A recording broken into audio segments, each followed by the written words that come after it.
Okay, excellent, thank you. So as I was just saying, so my name's Tom. I'm representing the FIL-RetroPGF working group, and I'm going to give you an update on FIL-RetroPGF 2 and how it's going. So the agenda is, I'll give you a very brief introduction to RetroPGF. I think everybody here is familiar. Then a little bit on FIL-RetroPGF, then specifically what's happening, and what's going to happen next for FIL-RetroPGF 2. So RetroPGF is about public goods. By definition, public goods are inadmissible to the same production incentives as private goods, but they are still valuable. Blockchain ecosystems, there are many such cases: research, open source software, documentation, tooling, and so forth.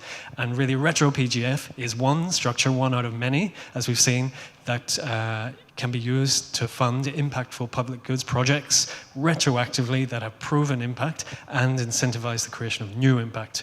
So, for FIL, what does RetroPGF mean? So Filecoin RetroPGF is an optimism-inspired RetroPGF program. So Optimism is kind of the originator who've done this at scale, and a group of us in Filecoin were really inspired by this, and so we decided to do a similar thing for Filecoin about 6 months ago. So for Filecoin, the requirements are store information, do it in a decentralized way, do it in a robust way, and the expectation over the long term is that there's going to be an exponential growth in the amount of humanity's information that's being stored. Energy is becoming cheaper, chip fabrication techniques are becoming better, the amount of data in the world is increasing, so this is what we expect. But this growth requires a number of things. It requires hardware, capital, and apps, but also education, research, tooling, and community. And these latter things, these are firmly within the public goods side, and they may happen spontaneously, but not necessarily to the level that we need. So what solves this is FIL-RetroPGF. That's our hypothesis. So how does it work? Theoretically, there's a 3-step program, and this is what we're doing, and we're going to keep on iterating around. So we take in information. In the application intake phase, we have a sensing part. Badge holders learn or compute, and then we distribute FIL, and this is the influencing part, and we repeat and iterate this. But this is not some theoretical thing. So Optimism has done it at scale, and Filecoin has started doing it at scale. So we had FIL-RetroPGF 1 6 months ago, 106 applications, 25 badge holders, a bit over 200K FIL distributed to 99 recipients. So you can see them here. Is it working? I think that's something that's for us to discuss today, but certainly on the surface, the top scoring projects are objectively very good ones. So that is a signal that it is working, but there's a lot more to unpack there. So what is FIL-RetroPGF? It's a way to recognize realized impact. It's a way to incentivize new contributions. It's a way to address the public goods funding gap in Filecoin. It's often said that you get what you measure. Filecoin RetroPGF is a system to measure impact in Filecoin, and it's a crypto-economic mechanism to alter the course, network course in Filecoin. FIL-RetroPGF is also a spontaneous, self-organized community project from people who are interested in motivating in seeing this go forward, and what we want it to be is a self-improving experiment, and really this connects to the wider world outside of crypto too. So we see this as a step towards developing these methods, making them efficient, developing all of the different moving parts, whether it's hypercerts, attestations, on-chain funding, and making this super efficient so that we can actually outcompete traditional grant programs outside of crypto. And really that is the end goal too. But back to FIL-RetroPGF. So where are we at? FIL-RetroPGF 2, so just to recap, so some of the core principles are the same as in FIL-RetroPGF 1. It's open, just build it and submit an application. There's no need for permission, there's no need for timesheets either, and intentions don't really matter so much, so it's kind of harsh, but it's fully outcome-based, but that's a feature of the mechanism. Other principles are that collective is much greater than individual decision-making. That's what we believe. in terms of making it really work, we need to be super efficient in terms of the time we take up from different contributors, whether it's operations contributors, people filling out applications, or badge holders.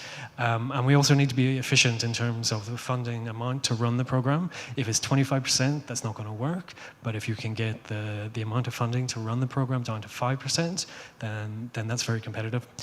Other principles are, every round we want to keep on improving, every round we want to keep on scaling up, and we're going to do this regularly. So we're going to do this every 6 months, if not more frequently. So round 2, some specifics. Round 2, we have at least 30 badge holders. So we're still recruiting a last few, but there will be at least 30. The funding for round 2 is 300K FIL, and so far, we have 152 applications that have been reviewed and are eligible and will be voted on by badge holders for that project. We also have a number of iterations that we're improving on from FIL-RetroPGF 1. So we've changed the scoring rule. We've introduced category-specific questions and open source observer metrics. We have a slightly sleeker process and hopefully fewer bugs. And a really nice feature this time is that we're doing the distribution of the funds with drips. So that's awesome. And there are a few other things that have changed. So we're also incorporating hypercerts. So there's a lot of little changes that have happened this time that are really going to keep on making it better. Okay, so FIL-RetroPGF 2 timeline. Where we are is we've had the project showcase phase, we've closed the application intake phase, now we're moving on to the badge holder voting over the next 3 weeks, and after this in December, we'll distribute funds. So how do the projects look so far? So as I said, there's 152 projects that have been accepted. There's quite a lot of new projects this time. So compared to the overlap with the first round, there's about 54 projects that overlap. Now that's kind of like a lower bound because some projects have submitted a similar application, but very substantially changed the name. So the overlap will be slightly larger than here, but this gives you a good indication, and it shows you that there is some continuity, but there's also a lot of new projects coming in this time. So that's really good to see. Where we're at now is badge holder voting. I can say a little bit about the guidance that badge holders are being given. Badge holders are being given to specifically value high impact areas for Filecoin. So what are these high impact things that Filecoin needs to see? Development of FVM, on-chain payments. We want to see more data on-ramps with successful client onboarding stories. Apps to increase Filecoin usability is super important.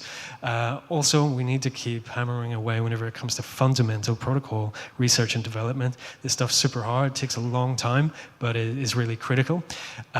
Also, bringing projects that bring in new connections from outside Filecoin, as well as reliable tools like RPC providers, explorers, and dashboards.